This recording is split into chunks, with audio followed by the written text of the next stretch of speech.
नमस्कार सभी को। तो जैसे कि आजकल बहुत ज़्यादा न्यूज़ में है इसराइल और हमास के बीच में जो कॉन्फ्लिक्ट चल रहा है। तो आज हम लोग इस कॉन्फ्लिक्ट के बारे में डिटेल में बात करेंगे कि इसका रियल रीज़न क्या है। इस कॉन्फ्लिक्ट के पीछे का रियल रीज़न क्या है, मतलब ये इस कॉन्फ्लिक्ट शुरू क्यों हुआ। हम हिस्टोरिकल बातों पे नहीं जाएंगे, इससे पहले भी बहुत सारा वार्स हुआ है इसराइल और हमास के बीच में, जैसे कि योम किपुर वार हुआ था 1971 या 72 में, और सिक्स डे वार हुआ था 1967 में। तो ये सब के बारे में हम लोग उतना डिस्कस नहीं करेंगे, हिस्टोरिकल कॉन्सेप्ट पे उतना नहीं जाएंगे। हम लोग सिर्फ बात करेंगे रिसेंट में जितना सब हुआ है, मतलब ये वाला वार एक्चुअल में शुरू क्यों हुआ। इससे पहले में भी हो सकता है गाजा बहुत ज़्यादा, गाजा या पैलेस्टाइन जो भी बोले, उस टाइम पैलेस्टाइन था, गाजा तो रिसेंटली हमास ने कब्जा किया।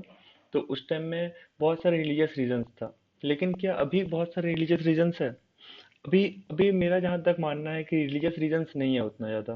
अभी ये वाला वार रिलीजियस से ज़्यादा जियो पॉलिटिकल मैटर है। तो इसी के बारे में हम लोग डिस्कस करेंगे। हम बहुत ज़्यादा टेक्निकलिटीज़ पे जाएंगे, तो कोशिश करेंगे ज़्यादा से ज़्यादा सिंपल रखने का इस चीज़ को। ठीक है। तो पहले हम लोग बात करते हैं कि इस कॉन्फ्लिक्ट में कौन कौन पार्टी सबसे ज़्यादा इन्वॉल्व है। तो सबसे पहले देखिए, हम लोग जो जानते हैं हमास इन्वॉल्व है, जो कि गाजा पे रूल करता है। हिजबुल्ला इन्वॉल्व है, जो कि हिजबुल्ला इन्वॉल्व है, जो कि लेबनान में है, लेबनान की एक पॉलिटिकल पार्टी है। और हाउथीज, हाउथीज मतलब कि जो यमन, रिसेंटली आप लोग सुने होंगे कि यमन ने भी इसराइल पर अटैक किया है, तो हाउथीज भी इन्वॉल्व है। तो ये तीन पार्टी इन्वॉल्व है। ये तीनों को कंट्रोल कौन करता है? ईरान। ईरान कंट्रोल करता है तीनों को।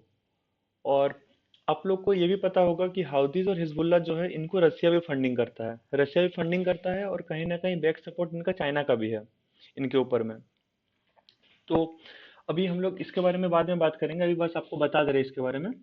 तो मेन पॉइंट क्या होता है, अगर ये रिलीजियस वाला बात है, तो आजकल जितना देखा गया है कि रिलीजियस रीजंस के वजह से वर्ल्ड में वार शुरू नहीं होता है, प्रोटेस्ट होता है, राइट्स होता है, लेकिन वार शुरू नहीं होता कहीं भी इतनी जल्दी। जैसे कि आपको एग्जांपल दिखा रहे हैं, ये 2019 का न्यूज़ है।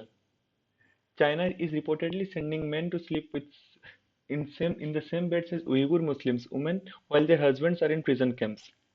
चाइना बहुत ज्यादा अत्याचार किया उइगुर मुस्लिम्स के ऊपर में, लेकिन इसके लिए कोई वार नहीं हुआ, ना कोई मुस्लिम कंट्रीज इसको कॉन्डेम किया जाता ज्यादा से ज्यादा। ये बहुत ज्यादा वाइड वाइड स्केल में हुआ। अभी रिसेंटली ऐसा भी बहुत ज्यादा न्यूज है कि उइगुर मुस्लिम्स को ऑनलाइन बेचा जा रहा है। उइगुर मुस्लिम वुमेन को, लड़कियों को ऑनलाइन बेचा जा रहा है चाइना में, जैसे हम लोग खाना वाना ऑर्डर करते हैं, फ्लिपकार्ट से ऑर्डर करते हैं वैसे।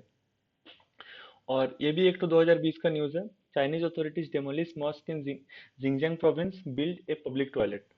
तो ये सब भी बहुत सारा न्यूज़ होता रहता है। जैसे कि आप लोग को ये भी पता होगा कि इराक में अराउंड 1 मिलियन मुस्लिम्स को यूएसए मार दिया, लेकिन उस टाइम भी इतना ज़्यादा वर्ल्ड में कुछ प्रोटेस्ट नहीं हुआ। या फिर आपको पता होगा टर्की जो है वो कुर्दिश मिलिटेंट्स के ऊपर अटैक कर रहा है, कुर्दिश लोगों के ऊपर अटैक कर रहा है, जो कि सुन्नी मुस्लिम्स है, लेकिन उनके ऊपर भी ज़्यादा प्रोटेस्ट नहीं हो रहा वर्ल्ड वाइड में। लेकिन तो इसके ऊपर क्यों हुआ इतना ज़्यादा प्रोटेस्ट? तो इसको जानने के लिए सबसे पहले हम लोग को जियोपॉलिटिकल कुछ रूट्स के बारे में जानना होगा। कुछ रूट्स जो कि वर्ल्ड को एक जगह से दूसरी जगह कनेक्ट करता है। अ, वो मेनली काम आता है ट्रेड के लिए, जो कि वर्ल्ड में बनाया जाता है रूट्स को। ठीक है। तो सबसे पहला ये चीज जानते हैं हम लोग। हाँ, international north south transport corridor. ये देखिए, ये शुरू होता है मॉस्को से, आता है इधर कैस्पियन सी होते हुए क्रॉस करता है, ईरान से पार होता है, एंड चाबहार पोर्ट होते हुए, बंदर अब्बस या फिर चाबहार, ये दोनों से होते हुए इंडिया को कनेक्ट करता है। ये रूट का मेन मकसद है इंडिया को यूरोप से जोड़ना। रसिया का जो मानना है कि इंडिया अगर यूरोप से जुड़ेगा, तो उसका उसका वो उसको रसिया होते हुए पार होना ही पड़ेगा। ये एक ट्रेड में बहुत ज्यादा हेल्पफुल होता है। ये सबसे पहला बात होता है international north south transport corridor. जैसे कि आप लोगों को पता होगा, इंडिया एक ग्रोइंग इकोनॉमी है। इंडिया वर्ल्ड का भी one of the fastest growing economy है।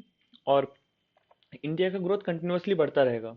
और इंडिया का पॉपुलेशन यूरोप का पॉपुलेशन से ज्यादा है, यूरोप और यूएसए का पॉपुलेशन को मिला देने से जितना होता है, इंडिया का पॉपुलेशन उससे भी ज्यादा है। तो इंडिया को यूरोप से जोड़ना, तो ये ट्रेड रूट बहुत ज्यादा इंपॉर्टेंट हो जाएगा बहुत कुछ कुछ ही दिनों में।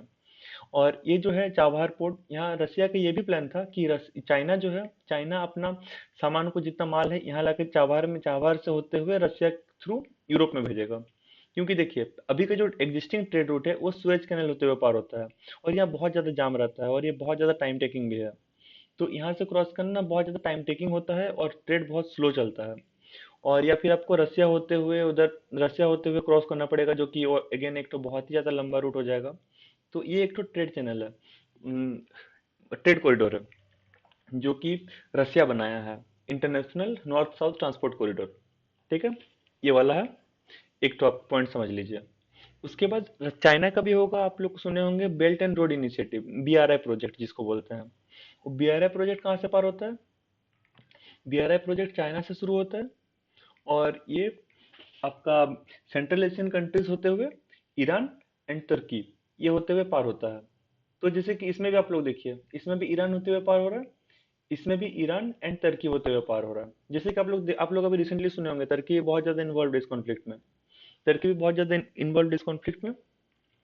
अभी रिसेंटली जो G20 समिट हुआ इंडिया में, उस G20 समिट में एक तो बहुत इंपॉर्टेंट डिसीजन लिया गया कि इंडिया, मिडिल ईस्ट और यूरोप, यूरोपियन कंट्रीज मिलके एक एक नया ट्रांसपोर्ट कॉरिडोर बनाएंगे। वो ट्रांसपोर्ट कॉरिडोर कहाँ से पार होगा?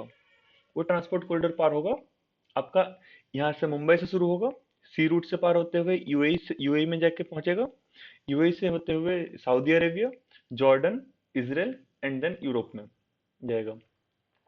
ये वाला रूट बहुत ज्यादा आपका इंपॉर्टेंट होने वाला है, क्योंकि देखिए बाकी रूट्स में जो है, इसमें बहुत सारे ऐसे कंट्रीज है, जैसे यहाँ पे ईरान हो गया, फिर तुर्की का भी इन्फ्लेशन बहुत ज्यादा है, 100% के ऊपर इन्फ्लेशन है। और ये सेंट्रल एशियन कंट्रीज भी, ये सब बहुत सारा कंट्रीज ऐसा है जो कि स्टेबल नहीं है। इसमें भी सेम चीज देखिए, जैसे कि रसिया रसिया का तो वार चल रहा है, आपको बहुत कुछ पता होगा, ईरान भी हो गया। और यूएसए का एक वर्ल्ड वर्ल्ड स्टेज में एक अलग रेस्पेक्ट है। तो अभी ये वाला रूट बनाया गया, इसमें मेन इन्वेस्टर्स कौन कौन रहेंगे? India, UAE, Saudi Arabia, Jordan, Israel and European union. तो ये रूट पार होगा, इंडिया से होते हुए यूएई जाएगा, सऊदी अरेबिया जाएगा, जॉर्डन, इसराइल, यहाँ पे हाइफा पोर्ट है, वहां से होते हुए यूरोप पे जाएगा। तो ये वाला रूट रिसेंटली G20 समिट में इसको डिस्कस किया गया। तो अभी रिसेंटली क्या हो रहा था बात, रिसेंटली सबसे बड़ा प्रॉब्लम था इस रूट का कि सऊदी अरेबिया एंड इसराइल, ये लोग दोनों के बीच में डिप्लोमेटिक रिलेशंस नहीं है। और रिसेंटली ये लोग दोनों के बीच में डिप्लोमेटिक रिलेशंस के लिए बात चल रहा था। तो ये रूट देखिए, ये रूट किसको किसको इग्नोर करता है? ईरान को इधर इग्नोर करता है, रशिया को इग्नोर करता है, जो कि बहुत, और तुर्की को इग्नोर करता है। तुर्की रिसेंटली स्टेटमेंट भी दिया था कि अगर इंडिया को यूरोप से जोड़ना है तो उसको तुर्की होते हुए पार होना ही पड़ेगा, जो कि एक तो बायोलॉजिकल रूट है, जो कि एक ट्रेडिशनल रूट है। तो ट्रेडिशनल रूट होते हुए ना तुर्की से पार होना पड़ेगा, क्योंकि तुर्की ही हमेशा एशिया को यूरोप से जोड़ा है। लेकिन ये कंट्रीज को इग्नोर कर दिया गया, जैसे कि ईरान को, रसिया, चाइना, तुर्की, ये सब को इग्नोर कर दिया गया।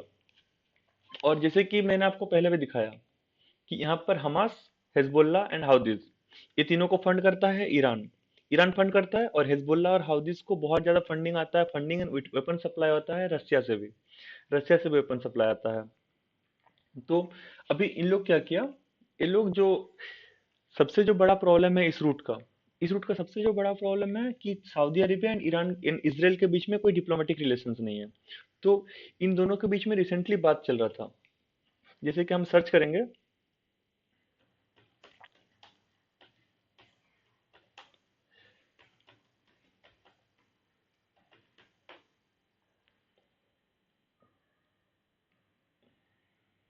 हाँ, देखिए, वार के बाद ही सबसे पहला चीज आया कि a war that and Saudi Israel normalisation process. ये वार मेनली लाया गया था इस रूट को रोकने के लिए, कि ताकि सऊदी एंड इजराइल के बीच में जो नॉर्मलाइजेशन प्रोसेस चल रहा है वो रोक सके। ये प्रोसेस अगर रुकता है तो ये वाला रूट कभी नहीं बन पाएगा, क्योंकि ये वाला रूट में सबसे बड़ा इंपॉर्टेंट और सबसे बड़ा वीक पॉइंट है कि सऊदी और इजराइल के बीच में नॉर्मलाइजेशन रहना चाहिए। तो क्या सऊदी अरेबिया को इसके बारे में नहीं पता, या यूएसए को नहीं पता? देखिए, यूएसए सऊदी अरेबिया को इसके बारे में पता है। रिसेंटली रिसेंटली यूएसए में जो बाइडेन ने एक स्पीच भी दिया, स्पीच में बताया कि I am convinced, Joe Biden says Hamas attack on Israel could be linked to IMEC corridor. जो कि जो बाइडेन का बोलने का ये मेन मतलब था कि देखिए मेरे पास कोई सबूत नहीं है, लेकिन अगर आप मेरे को मांगेंगे सबूत तो हम नहीं दे पाएंगे, लेकिन मेरे को पता है कि ये वाला जो वार है ये आईएमसी कॉरिडोर को रोकने के लिए ही किया गया है। तो ये जो बाइडेन का बोलना था सबसे फर्स्ट। और तो सऊदी अरेबिया क्या कर रहा है इसमें? सऊदी अरेबिया किसको सपोर्ट कर रहा है? सऊदी अरेबिया रिसेंटली एक सऊदी अरेबिया का जो फॉरेन मिनिस्टर था उनका एक स्टेटमेंट था कि हमास को महात्मा गांधी का रूल फॉलो करना चाहिए, उनको नॉन वायलेंस को फॉलो करना चाहिए, जो कि वो लोग नहीं कर रहे हैं। और रिसेंटली और एक बहुत इंपॉर्टेंट डेवलपमेंट हुआ आप लोग को, जैसे हम दिखाए हाउ दिस यमन, रिसेंटली आप लोग सुने होंगे कि यमन अटैक करने वाला है आपका। यमन इसराइल के ऊपर अटैक, यमन यमन इसराइल के ऊपर वार डिक्लेयर किया है। तो वो हाउ दिस डिक्लेयर किया है वार, तो अब देखिए मैप में कैसा है।